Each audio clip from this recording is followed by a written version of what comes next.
Hello, everyone. We are back for another part of this interview series. An individual that I've been tracking down for weeks. This is a busy man. I'm excited to sit down with him. My very own brother, Cameron Jackson, full-time content creator, someone who led the path for me. And through watching him and his content creation journey, I knew for a fact that I can make it happen for myself too. Because it's one thing to watch people online that you'll never meet, but it's different when you see your own older sibling making money online. So I knew I had to get him sit down. He does real estate content, lifestyle content, fitness content, any type of content you need. Everything. He's giving it to you.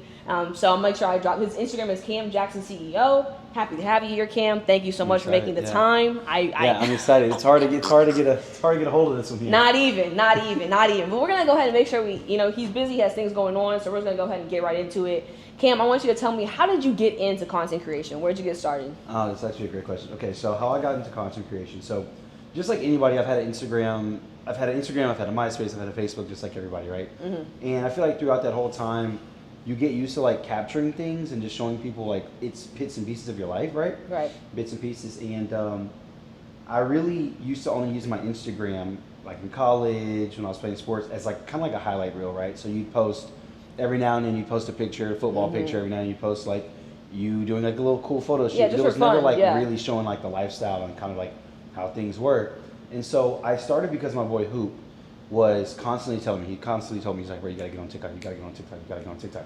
And I was like, bro, I don't dance. Like, I don't do the dancey dance. Like, right, no, seriously, this is really how it These are started. those times for real, like, because everybody thought TikTok was for kids. That's what I thought too. It was for kids and it was dancing. I was like, bro, I don't really do the dancing and all of that. It's not really me. He was like, bro, you don't have to do that, right? And so I was trying to figure out how I could do my own content. And so this is at the time where COVID was happening and vlogs, like mini vlogs on TikTok was like going crazy. Yeah. So I saw one guy do it and I was like, I think I would be good at that. And then I tried it and then I liked it. It was in El Paso. It was in El Paso. The first vlog I ever did was in El Paso. I got ready for this event, his event at his place. It was his birthday. Put a suit on and I did it and like didn't get that many views, but it was a cool video. I was like, man, I really liked the video. And so you liked making it. I liked making it. Yeah. I loved it myself. I didn't care if anybody else liked it. Yeah. I watched still my only video. I watch my videos more than anybody. No. I love my videos. go, especially if it's like videos I made months ago that I forgot I made, and I'm like, oh my god, I even forgot about this. Right. I'm my favorite consumer for sure. Right, I'm my favorite consumer. So I started just like, it wasn't getting traction, a ton of traction, and then they just started doing really well, and I started like just kind of seeing like, okay, like people, you never know what other people are going to get from your content, and then like people just started like really just honing in. They're like, man, we love what you got going on, we love your daily life. And Hoop was, so to answer that question, Hoop is the main one that was telling me, he was like, yo, you have a cool life, you need to be showing this to people, and I think it would do well. And so that's kind of like what got me into it, basically. Yeah, but whenever you started making the content on your own, you found something that you liked and you stayed consistent with it. How long did it take before you got something to pop off? Like, and pop off, it means like, I would say like, viral, like 100,000, like, To a new person, like 100,000 is like, when you get like 100,000 views, you're like, because that's when like all the likes and the followers are coming in. Engagement, you're like, oh my gosh. And like every time you open the app, you have 100 99, followers. you got that notification, It's like, oh my, it's like addicting, to be completely honest with you. And I started to get that high. So like, I think that the first time it had one blow up, might have been like 2 months after. Like I'd have to really go back and like see, but it wasn't immediate, but it was definitely like a little bit, and I started getting a little bit more traction. So it was like maybe like 2 months after, and like I had one just go stupid, and I was like, wow, this is dope. I was like, I love this. And then people started like really honing in, like following what I did, and like it just got so crazy to a point where I would, let's say I'd be at my house and you just never know what people like, right? Yeah. Like my closet, I had it color coordinated, and that was going, that was like insane. Like people just like thought that was like insane. I didn't know that. Okay, so, like, that's one thing I know it was color coordinated. Yeah, it was color coordinated, and I showed my closet just me just getting clothes, and they were like color coordinated, and like it was just amazing. So like it blew up, and you just never know like what resonates with other people, right? And so they just really started seeing like, even if like you have something different in your kitchen, you start using a new blender, they'll be like, oh, new blender. Yeah, I know. Like, I was like, shit like that, and I was like, wow, this is like, this is dope. It's like, I always tell people that you don't realize how many strangers would love and support you. You don't even realize that. Like, there are people that will never meet you ever in person, but are on every single post. They remember the story time you told last year. Like, hey, didn't you mention like, oh, was this the same person that was in? And it's like, they are like the same way people keep up with reality shows. People will keep up with your reality. I'm so glad you said that too, because, and this leads me to this quick point I'm gonna say. I didn't mean to cut you off, but I have to say it before I forget. That's why it's so important to be authentic and be yourself, because you can fake it for so long, but your audience, you can only do that for so long. Your audience is not gonna, they'll figure it out. Let's just say that. It's like when you lie to your parents and you're a kid, they're gonna figure out eventually. So it's like one of those things where you have to be so true to yourself and true to your content and just be you that you don't have to worry about shit that you did a year ago that are coming up and they're like, hey, you said this and this and this, and then they start it's not adding up. It's not adding up. They're like, this is now you're canceled. Now they hate you. Now you're canceled. Yeah. So what the new kids say? Stop the cap.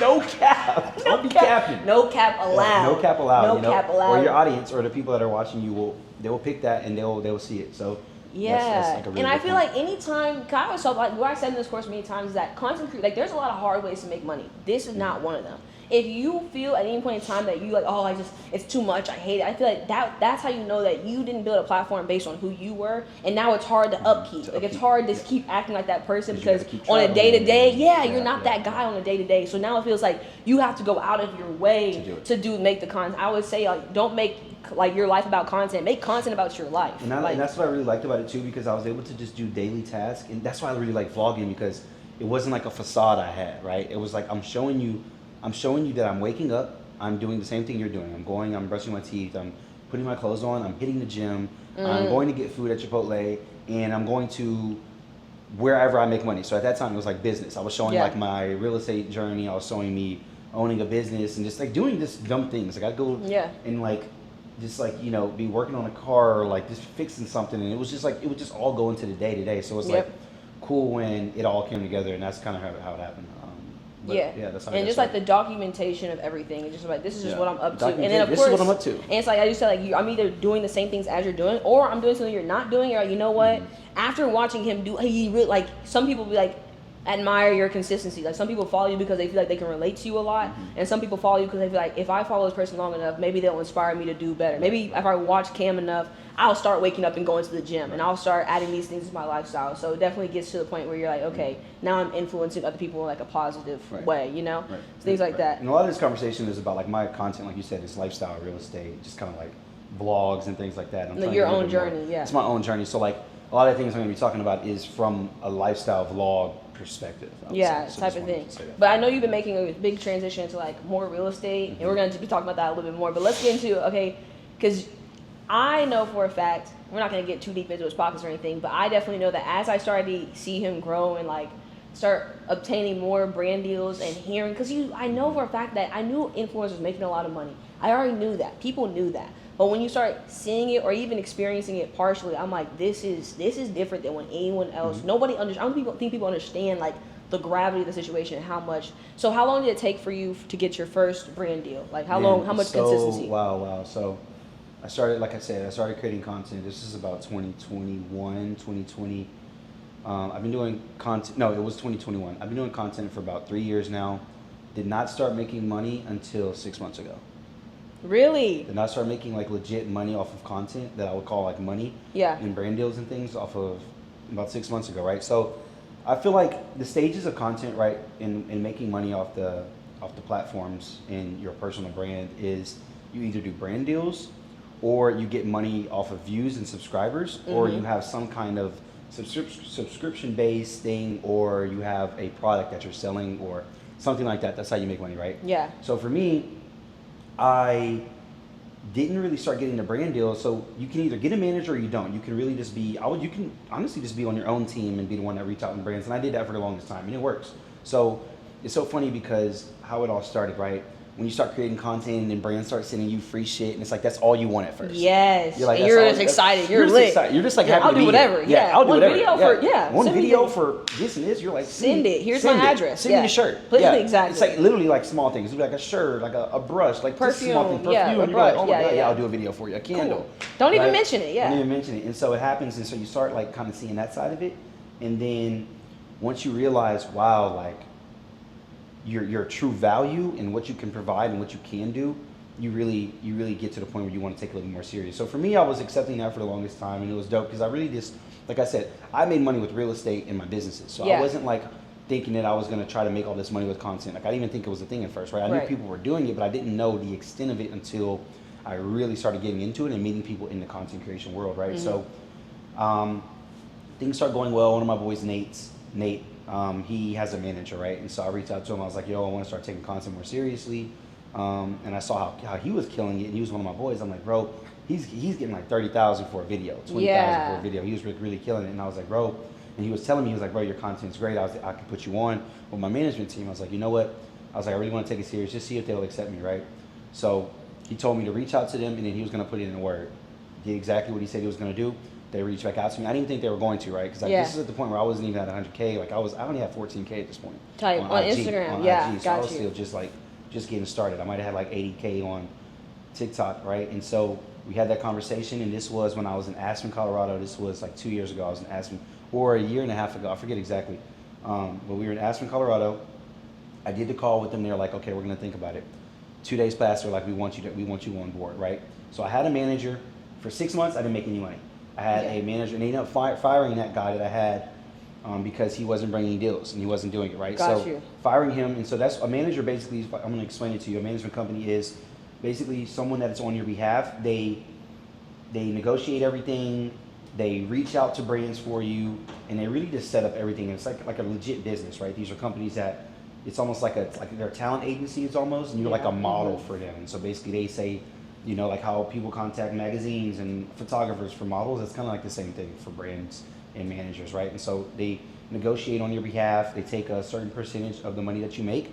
But the good thing about it is you don't have to pay them for anything. They only make money when you make money. So you can guarantee that they're going to be your best. They're going to be working overtime in your best interest, right? And so that's what I really saw. So the first 6 months, my guy didn't bring me any deals. So I was like kind of feeling kind of like, damn, like, am I even going to make money off of content? Right. And then once I got a new manager, man, he was going crazy. Shout out Liam. If you're watching this, Liam, huge shout out to you. You were killing it. He's actually no longer my manager. That's a whole other different situation. He actually left the company, but Liam was great for me. 6 months, I made a killing. Like I made a lot of money. Like, I started, so really making money. Whenever Liam got put on to what was like the first contract that he brought to you, where you're like, okay, like we're in business. Like the first thing that made you kind of really lift your eyebrows, honestly, like, okay, now we're talking numbers. Like now we're paying rent. Now we're paying rent, you know? right? Yeah. So the first one was Halo Top. I did a Halo Top video. Yes, that was like the first one. I was like, oh, we really getting it in. Yeah, no, like a brand that you see in the stores. Like I know Halo Top. No, seriously. And I was like, oh, like he was like, hey, Halo Top wants to do a video for this much. I was like, oh. Well, okay. Give us I was like, and it's so funny because you get back to, like I mentioned earlier, like when you're like just getting free shit, you get back to that mindset of like, I'll do anything. No, and it's so and people don't realize, or like new creators don't realize how much like that cripples them as well. I know a creator currently she'll still, like, she hasn't grown her following, but right now, like, as I said, whenever you're posting a lot of content, or like, I've told y'all before, like, going viral once is not, and like growing your platform, maybe like you go viral once or twice is not like a long-term thing. If you're not consistent with your image and who you are, eventually it's gonna start to dwindle. And like as she's posting content, you could tell that she's just desperate to get like she just needs like, I need somebody to see it. Yeah, so please see it. Please. Like, so whenever brands will offer her like low ball offers that even because we have the same manager, so even I've walked away from. I'm like, oh no, like there's this, for example, there's a supplement company, EHP Labs, that signs everybody, and I thought that everybody was getting deals from them. They try to sign me, and I realized that everybody's just like getting free products from them. And I said, no, I stopped doing that a long time ago. Because if you keep accepting that, you will never get to pay deals. You're gonna be so excited for a one-to-one, and as you said, like realizing your worth, like realizing like exactly, like go buy. It's not that big of a deal. You can't be that excited, and then it kind of ruins the ball game for everybody. Because if you're gonna accept everything, like somebody's gotta say no. Like I'm gonna put my foot down. Like you're gonna have to pay me at least $1,000 at this point. Like you're gonna need this. So Halo Top. So Halo Top. Once the Halo Top happened, I was like, wow, this is getting serious. And then he doubled back and got me Truly, and I was like, oh shit. I was like, this is getting legit. I was like, Liam is cooking. TurboTax, Chase Bank.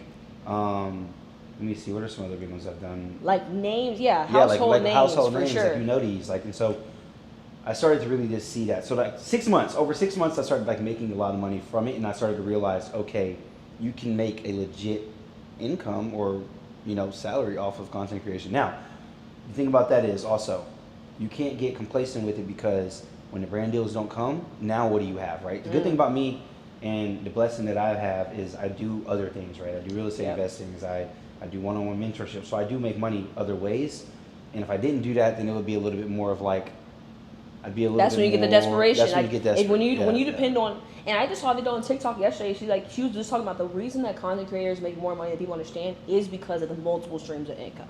Like from the brand deals to the affiliate marketing to the courses and things like that. Like there's other ways that you should be, and if you don't diversify, then eventually you're gonna get to the point where that girl I just talked about who only was waiting on brand deals, and since she's only waiting on brand deals, like all she could do is just. It just feels people your audience feels it. They can tell when you're just trying too hard, and it's not something that gravitates like a brand should want to reach out to you. They should want to have you on their team to say like, this is the person I want to represent our company and things like that. Right. Now, how much was a Halo top offer? The Halo top I think was like 10,000, I believe, and that was like that really like wakes you up. Yeah, no, I must have just got this. I actually did not know it was that much. That's actually like news 10, to me. Yeah. Truly was like 8,000, I think. Yeah. So it was like these are like prices like it's like wow like for a 60-second video. You want this like 30-second video? Yeah. You want to give me $10,000 for literally me doing what I do. What I do. I tell people too. Content creation, like you said earlier, to kind of double back at this. Content creation, everyone wants to invest and make money, but content creation is the number one thing I think that you put in the least amount of money and you can have the most return. It has the most return because all you need is a phone. Everybody has an iPhone. Yep. And people always think that you need a camera. Or they get what do they say? Analysis paralysis, where they think they need the camera. They need all of this stuff. I started with my iPhone and I had a tripod, and that's all I had, right? And then it got to the point where obviously I got more things, but you don't need all of that, right? So you already have an iPhone, and now all you got to do is post videos. And now the way things are going now, it's like everyone wants to hit you up and say, Cam, how do I get into content? Trent, I know they hit you up too. And it's like, I want to start content creating. I give you the blueprint and then tell you really quick, and then you don't post. Yep. And then that's not, you have to post, you have to be consistent, but you can't think that it's just going to pop overnight. Like I said, I've been creating content for 3 years, and I finally started making money 6 months ago. Yep. And I know people that are making way more money than I am, and they haven't even scratched the surface of like how much I can really make from it. Now, the one thing I am seeing about it is, here's the play. You get into content creation, you start reaching out to brands, you prove your worth. You start doing, even if you don't have any deals yet with brands, you start basically making, what do they say, UGC? Yes, like and you content, act as and you do act what you as would you already do have if you it, were right? in, Right, yes. right. If they signed you, what would you create and tag them? Exactly. He's the one who put me onto that. So this is the play. You start all the, Chipotle, when you go to HEB and shop, you start making these organic videos and you start tagging those brands already so they can already see you. So these companies also have a software where they can look up your profile and they can see how many times you've even used their, like added them, said their name, like used them in content, because they want to work with people that already love them. They don't want to, it's harder sometimes when you have a creator that doesn't use the product and then they're acting like they do use the product, but it's like, I go shopping at HEB every day, or every week I should say, and doing something with HEB would just make sense, right? Yep. And so I'm already tagging them in their stuff, they're already going to see me. So when they keep seeing your content and they say, wow, these are good videos, how about we just pay him to do a video instead of, you know what I mean? So they already see that, right? So that's the play right there. So you want to, before you even get it, you start making videos for these brands and these companies, tagging them in everything. I don't care if you go to Chase Bank and take money out. You take a picture of Chase and you at them. It doesn't even, you don't even have to say anything, but you at these brands so that you can be on their radar. And then once you do that, you keep reaching out to brands and you say, hey, give me the email of the person that handles partnerships, right? So you email, at one point I was doing I would send 15 to 20 emails to this brands, right? I'd go to Walmart and Adidas and Nike, obviously those, but it got to the point where I started getting really strategic, where I would go to Walmart and I would go to who they're following, and I would go all the way down to the bottom and I would say, okay, who has a blue check and who's a company that might align with what I do as a brand? And I literally would go to them and I would send it. So it wasn't even like the big brands anymore. It was like, who are the big brands following? Oh, that's what I would do too. Now that's sauce. Yeah, that's that's what I would do too. So I would go and so let's say whoever made this plant, instead of IKEA, I'd go to who IKEA was following and I'd see a company like this and I'd hit them up and I'd just start doing things like that, just to kind of really just figuring out, okay, can I get any type of deal, right? So you do these reach outs, 15 DMs a day, and I have a message I want. Damn, I wish you could add it in there, maybe. Yeah, I can definitely. I was just about to ask, because I honestly, I had never really got into, but I still should though. I really need to get into that. But I know you had told me about tagging the brands that you're already my working manager with. told me that. Yeah. And so I will. So okay, give us an idea of what you would say, and then we'll find this. Okay. We'll add the script. So I'll give you my exact one, but what I will say is hey, you don't want to make it long, because you got to think about it. If a random person, someone that you don't know, is DMing you, and they send you something this long, I'm not reading it. I don't Swiping. care what it Like, is. I don't even know you. Yeah, I don't even usually know you, and I'm not going to read it for the most part, unless it's about like you wanting mentorship or inspired by what I'm posting. Yeah. So it's quick. You say, hey, I'm blank, blank, blank. I create this kind of content. I think our brands align perfectly. Say something like that. I love your brand, something like that, and then you go straight into it. You say, can you provide me the email of the person that handles partnerships? And you go from there. And you say, I'm looking forward to hearing back from you, and that's it. Boom. So the message is like this long, to where as soon as they click on it, they can damn near read it like real quick, because they have people on these brands and these big brands and big companies that they have people that take care of social media. So they have people that are supposed to be opening DMs every day and seeing these anyway. So you just want it to be quick, short, and easy. And it's not like when you ask, I found out this because I've tested 2 ways, right? I've tested the way where you say, hi, I'm Cam, I'm a lifestyle creator. I love your brand. I really want to work with you guys. Do you guys have any partnerships available? Mm-hmm. Right? I saw a lot more replies saying, no, we don't have any openings right now. We're not looking for any new creators this year. We're basically no. You get a lot more no's when you say that. But when you go in there and you say, I'm not even asking for a partnership. I think we align really well. What's the email to the person I can talk to? Yeah. Then now you have the email of that person, and then now you go, because it's a little bit more professional, and it's a little bit more one-on-one with the email too. So like now I'm not even going to, because you never know who's on the Instagram profile. A lot of times it's just an employee they have that's running it. It's not even a person with the partnerships. So if it's not I want to talk to the person that's directly making decisions. Yeah. I don't want to talk to the person that's on the Instagram that doesn't know who I am, that doesn't care who I am. I want to talk to the person that's supposed to be hiring people to do this. So you do that for a little while. And you start getting the brand and you start doing it. But the real play, you're going to see that once you start really making money from content, Carlos Harris does this the best out of anybody. He built his YouTube, he built his Instagram, he built his TikTok. But he doesn't rely on brand deals, because you're going to get to a point where you don't want to rely on brand deals, because you don't want to rely on brands having to contact you. And honestly, brand deals can be annoying, because brands, they're giving you all this money. Yeah, it sounds good to be making $10,000 for a video, but they're giving you all this money. They want the video done. Make sure it's doing this, do this. Make sure you show that this. logo. Take that logo off. So like we need a reshoot. Redo this. Change your clothes. Some people in the videos like, hey, like we liked it. Everything. Do it again. Change your outfit. Boom. Like, change your background. We don't like it. You're gonna get really tired of that, and so you see that the play is not just the brand deals. The play is the brand deals get you in there, and so you can like really start getting serious about yourself.